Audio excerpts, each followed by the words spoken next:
Hello everyone शांति पाठशाला को मु आपण मानंकु स्वागत जनाउछि।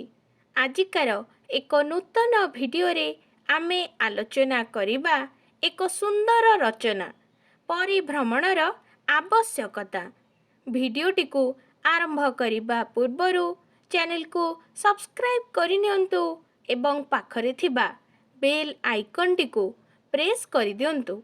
चलंतु भिडियोटी को आरंभ करिबा। कर्ममय जीवन जंजालरू मुक्ति पाइबा पाई मनीष विभिन्न माध्यम रे आवश्यकता लोडुछि। टीवी, रेडियो, नाच गीत, सिनेमा थिएटर आदि देखि किछि समय मन को प्रफुल्ल रखि पारुछि। सेमिति परिभ्रमण श्रम ओ विषाद मुक्तिर अन्य एक माध्यम। ଏହା ଖାଲି ମନକୁ ପ୍ରଫୁଲ୍ଲ ରଖେ ନାହିଁ, ସ୍ୱାସ୍ଥ୍ୟ ପାଇଁ ମଧ୍ୟ ହିତକର। ଅନୁସନ୍ଧିତ୍ସୁ ମଣିଷର ମନ ବେଳେବେଳେ ସୃଷ୍ଟିର ନାନା କଥା ଜାଣିବାକୁ ଉପଲବ୍ଧି କରିବାକୁ ଆଗ୍ରହୀ ହୋଇଉଠେ।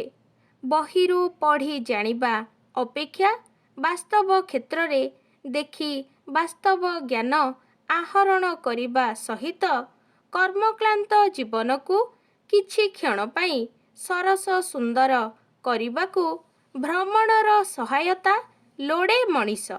ପରିଭ୍ରମଣ କେବଳ ଅବସର ବିନୋଦନ ବା ଜଞ୍ଜାଳରୁ ମୁକ୍ତି ପାଇବା ପାଇଁ ଉଦ୍ଦିଷ୍ଟ ନୁହେଁ।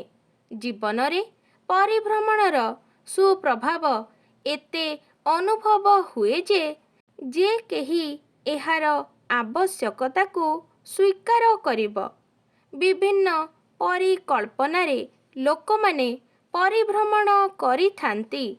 କେହି କେହି ପ୍ରାକୃତିକ ଶୋଭା, ଗିରି, ନଦୀ, ନିର୍ଝରିଣୀର ପ୍ରବାହମାନ କଳନାଦ, ସବୁଜ ଅରଣ୍ୟାନୀରେ ପଶୁପକ୍ଷୀଙ୍କର ଆହାର ବିହାର ଆଦି ଦେଖି ମନ ଖୁସି କରନ୍ତି। କେହି ଏଥିରୁ ପ୍ରତ୍ୟକ୍ଷ ଜ୍ଞାନ ଆହରଣ କରନ୍ତି।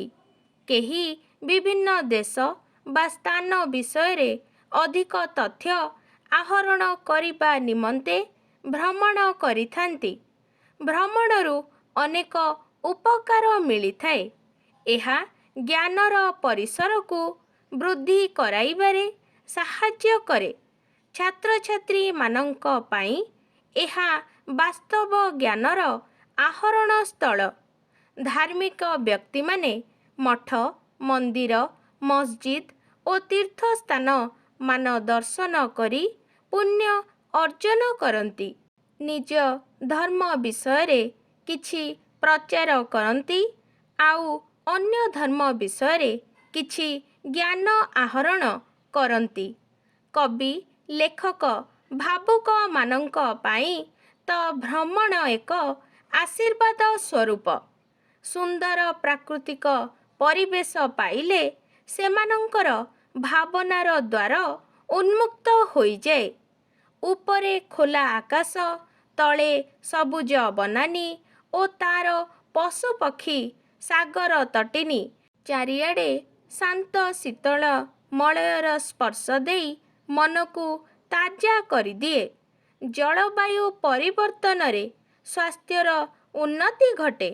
ବିଭିନ୍ନ ସ୍ଥାନରେ ଭିନ୍ନ ଭିନ୍ନ ଲୋକଙ୍କ ସହ ମିଶିଲେ ମନର ସଂକୀର୍ଣ୍ଣତା ଦୂର ହୁଏ। ଭ୍ରମଣ ଦ୍ୱାରା ହିଁ ନିଜ ଦେଶର ଚାଲିଚଳନ, ଆଚାର ବ୍ୟବହାର ବା ସଂସ୍କୃତି ବିଷୟରେ ଅନ୍ୟକୁ କହି ହୁଏ ଓ ଅନ୍ୟଠାରୁ ସେମାନଙ୍କର ସଂସ୍କୃତି ବିଷୟରେ ଜାଣି ହୁଏ। କେହି କେହି ନିଜର ଭ୍ରମଣ କାହାଣୀକୁ ଲିପିବଦ୍ଧ କରି ଜନସମାଜ ସମ୍ମୁଖରେ ପ୍ରକାଶ କରନ୍ତି। ଏହାଦ୍ୱାରା ଅନେକ ଲୋକ ଅନେକ ସତ୍ୟ କଥା ଜାଣିବାର ସୁଯୋଗ ପାଆନ୍ତି। ପରିଭ୍ରମଣର ଧାରା ବର୍ତ୍ତମାନ ସମୟରେ ନୁହେଁ, ବହୁ ପ୍ରାଚୀନ କାଳରୁ ଏହା ଚଳି ଆସୁଛି।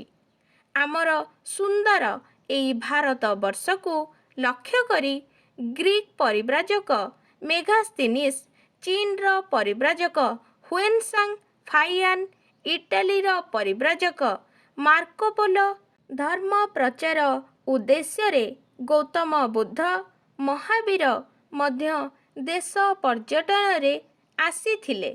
ସ୍ୱାମୀ ବିବେକାନନ୍ଦ ମଧ୍ୟ ହିନ୍ଦୁ ଧର୍ମର ନୀତି ପ୍ରଚାର କରିବା ପାଇଁ ସମଗ୍ର ବିଶ୍ୱ ପରିକ୍ରମା କରିଥିଲେ।